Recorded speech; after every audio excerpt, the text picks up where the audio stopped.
know my God, who know my capacity, na I want it become anong gusto ko, itong gusto ko mangyari.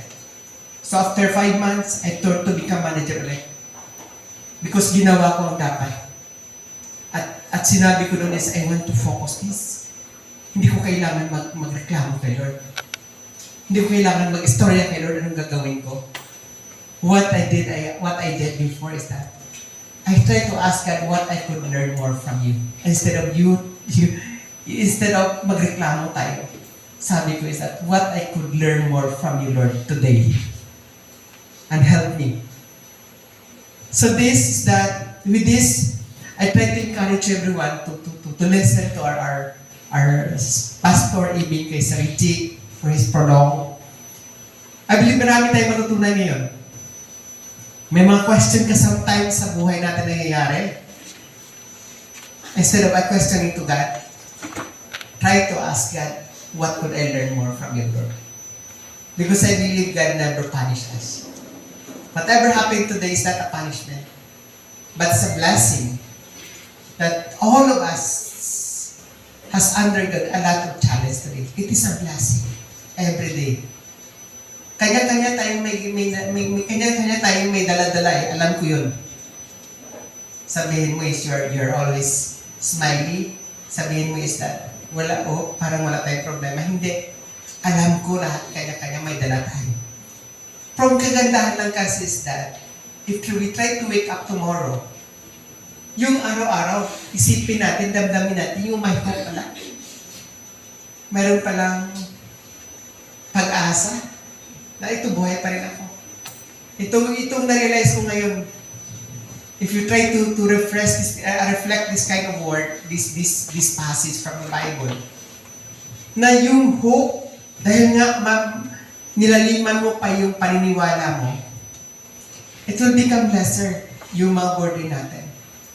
Hindi mo lingod sa lahat, ibigay sa Sir Billy, kay Sir Reggie, especially Sir Reggie, yung pinagdaanan namin sa aming health issue last year, hindi simply, but again, I thank God that every day, buhay kami, buhay tayo.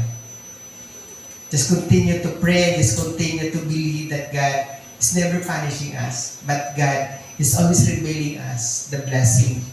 So once again, I would like to remind everyone that every day is a blessing to us.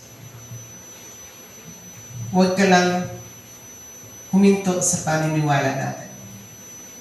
And again, we have to be thankful kasi ang kagandahan, nandito tayo. Nandito tayo sa kumpanyang ito na binibigyan tayo ng ganito. Maybe some of you is that kaya ng umaga sabihin nyo sa amin, ay magbabiyahe kami ng Mindoro, ng Oriental, nakapagod naman. Buong linggo nandito kami sa area, ngayon ito na naman, papagod, parang wala naman. Pero alam nyo is that, sabi ko, sa mga staff, even sa iba, ang sekreto na naman na magiging masaya is that, mahalin mo kung ano na dun. Tama ba? Tama. Kasi pag hindi mo minahal yung dapat mong araw-araw mong gagawin, punishment sa'yo. Lalo na ang trabaho mo araw-araw, kung hindi mo mahamahalin, is punishment sa'yo. Pero pag simula ka sa umaga, pasalamatan mo ang Diyos sa sinasasa, ginagawa at binigay sa'yo. At ramdamin mo yung blessing na yon, ramdamin mo yung ginagawa na yon. I tell you, at the end of the day, nakasmile ka pa rin kahit mainit sa ground. Kahit nauulanan ka na. We have been for 23 years in this industry. Pero alam niyo is that, may problema, pero alam ko, araw-araw nakasmile pa rin ako. Kasi mahal ko ginagawa ko. Mahal ko yung blessing na binigay ng Diyos sa akin. At alam ko itong trabaho, itong blessing para sa akong pinili ko. Although I was a pastor teacher, pero binili ko ito. Nandito ako. Kasi blessing ng Diyos to sa akin. And I believe that nung nag-start tayo ng play, tinanong ko nakaraan sa kanila, when you start to be in the SKI, nagdasal ka, tama. At dininig ni Lord ang dasal natin na magtrabaho kami ng SKI. Sana hindi ngayon ang tanong mo bakit, nandito ako, Lord. Yun, bumalik. Bakit dito ba ako? Bumalik. Alam mo, minsan ang Diyos walang kapuntahan sa atin. Kasi nung unang dasal ka, sinagot naman eh. Nandito ka, kaya nga tuwa-tuwa si HR kasi may empleyo ako, may na-recruit ako. Pero alam mo, hindi aksidente yun. Tinawag ka nga talaga dito. Kasi yung mission mo, marami dito kayo nagtatrabaho. Hindi nila alam yung gusto nila. Ano pa gusto mo sa buhay? Eh ngayon alam ta dahil araw-araw nandun ka sa Grab eh. Alam mo kung sino walang kinakain ng mga tao. Alam mo kung sino nangailangan. Pero kung hindi mo ma-appreciate ngayon yung bagay na yun ngayon, I really tell you, hindi mo rin ma-appreciate ang sarili mo. Pero kung ma-appreciate mo yung bawat araw na tumutulong ka sa kapwa mo tao, dahil nga, mayroon sila na para na anak, dahil nga, nabigyan sila ng kapital, please, clap your hands for yourselves. Kasi hero ka para sa kanila. Hero ka para sa Diyos. Pero kung hindi mo ma-appreciate yung bagay na yun, I really tell you, you are looking for something na mahirapan ka.